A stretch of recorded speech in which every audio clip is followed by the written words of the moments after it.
Everyone, ఈరోజు మేము మిల్లెట్స్తో పొంగల్ చేసుకుంటున్నాము. దీన్ని బ్రేక్ఫాస్ట్కి కానీ డిన్నర్కి కానీ తినొచ్చు, చాలా హెల్దీ. దానికి కావాల్సిన ఇంగ్రీడియంట్ చెప్తాము. మిల్లెట్స్, ఏ మిల్లెట్స్ అయినా తీసుకోవచ్చు, ఈవెన్ రైస్ అయినా తీసుకోవచ్చు.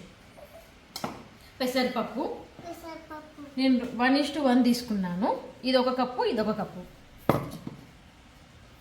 ఉప్పు, జీలకర్ర, మిరియాలు, గీ,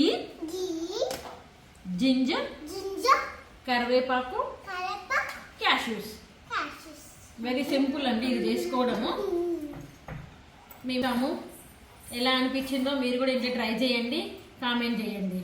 కప్పుల తీసుకున్నాం మొత్తం. ఒక కప్పు పెసరపప్పు, ఒక కప్పు మిల్లెట్స్. ఈ రెండింటికి 8 కప్పుల వాటర్ వేయాలి. అంటే 1:4 చొప్పున. సో ఒక కప్పు ఇది, ఒక కప్పు అది కాబట్టి రెండింటికి 8 కప్పుల వాటర్ వేసుకున్నాము. దాంట్లో ఒక స్పూన్ ఉప్పు వేస్తున్నాను. అండ్ దీన్ని అట్లీస్ట్ ఒక 1/2 అవర్ నానబెట్టి 4 విజిల్స్ ఉడికించుకోవాలి. ఇది ఉడికిన తర్వాత మళ్ళీ కలుద్దాం.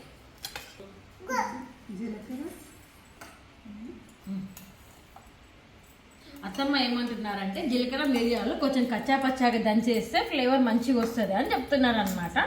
సో అందులో కొంచెం జీలకర్ర మిరియాలు వేస్తున్నారు. దీన్ని కచ్చా పచ్చాగా దంచి తాలింపులో వేస్తామన్నమాట. సో దానికోసం ఈ ప్రిపరేషన్స్.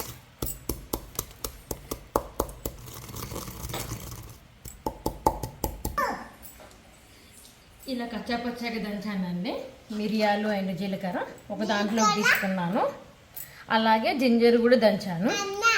ఇవి తాలింపులోకి కావాలి. ఇప్పుడు మా అత్తమ్మ తాలింపు వేస్తారు, చూడండి.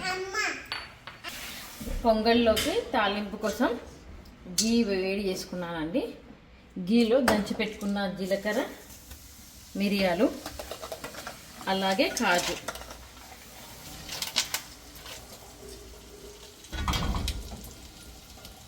మీడియం ఫ్లేమ్ మీద ఫ్రై చేసుకోవాలి.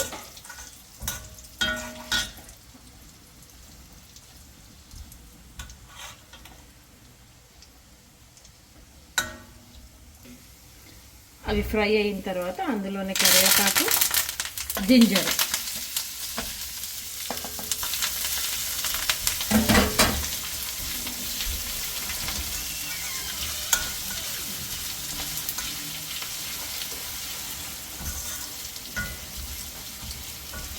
జింజర్ పచ్చివాసన పోయిందాక ఫ్రై చేసుకోవాలి.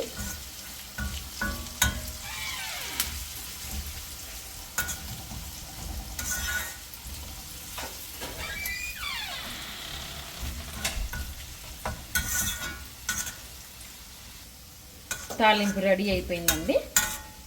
ఇప్పుడు రెండు మిక్స్ చేసుకోవాలి.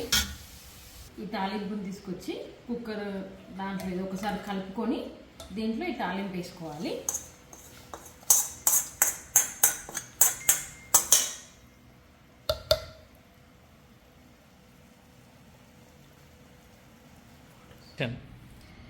వేడి వేడి పొంగల్ రెడీ అయిపోయిందండి. తినడమే ఆలస్యం. ఈ వీడియో కనుక మీకు నచ్చినట్లయితే please like, share and subscribe to my YouTube channel Telugu family at Australia. Thank